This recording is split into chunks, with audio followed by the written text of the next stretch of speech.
Now, as part of our live show, Kieran, we always have a Q&A session. In fact, the whole of the second half is now a Q&A session because we get so many questions from our audience. And on Sunday night in Salford, we had 2 bucket loads of questions. We had a huge amount of questions. And we unfortunately couldn't get through nearly enough of them. So to the extent that we're probably going to have a special questions pod just based on those questions that we couldn't get through. But so many of them, Kieran, as I glanced through the bucket, were about the broadcasting deal, not just in this country. And we have news of a new deal in Serie A.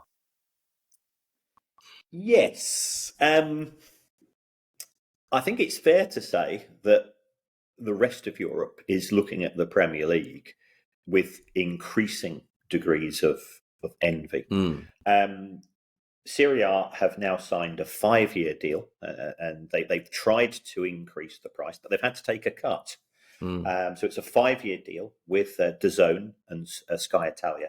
It's going to be worth €900 million a year, so it's still a sizable amount of money, but it's less than half that the Premier League has, and we were expecting the Premier League deal again to be potentially longer than the traditional 3-year deals, and it could be a step up in terms of value. The Premier League deal is probably worth around about 1.9 billion euro, and so Serie A is generating less money from TV than it did in 2015.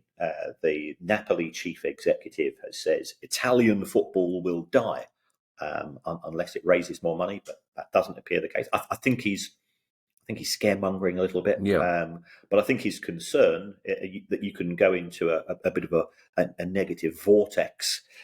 In the sense that if you cannot compete in the transfer market, then your product becomes less desirable, especially in terms of international TV markets, which means that the broadcasters are willing to offer less money, which means that you can't compete in the transfer market, and you become further and further behind the Premier League. So the Premier League has set a gold standard.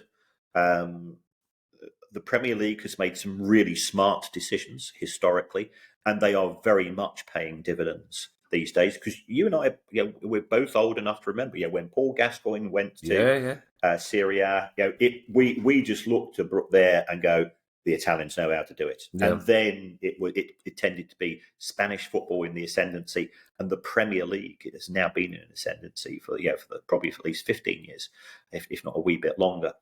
And it's difficult to see how the gap between the Premier League and the other major domestic leagues in Europe can be narrowed. The fear is that the Premier League will hoover up all the talent, just as within the Premier League itself, there are fears that the Saudi Pro League will hoover up the talent. Although it's interesting to see that the side that Jordan Henderson is playing for, which is managed by Steven Gerrard, its attendance last weekend was lower than that of Scunthorpe.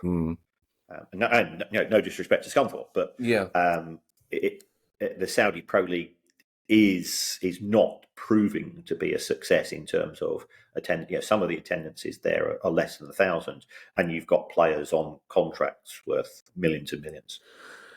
It's quite a remarkable turnaround, Kieran, isn't it? Because Italian club owners are now saying exactly what English club owners were saying in 1990, 91, 92, that English football is dying, that Italian football is hoovering up all the talent in Europe. We can't compete. We were all watching Italian football on TV because it was cool and it was different, and the stadiums were full, and they had the best players and the best. And now it's completely turned around, and English football is dominating Europe like never before, and that doesn't look like changing anywhere in the near future. It's really hard to see how Spain, Germany, Italy, France can begin to compete with the power of the Premier League and its TV deal. That's right. And also, if you take a look at the TV deal, the relatively equitable distribution of TV monies has created a situation where there is jeopardy in practically every match I think Brentford did the double over Manchester City last season. Yeah. That's great. Palace have got a really good record at the Etihad themselves. And so on.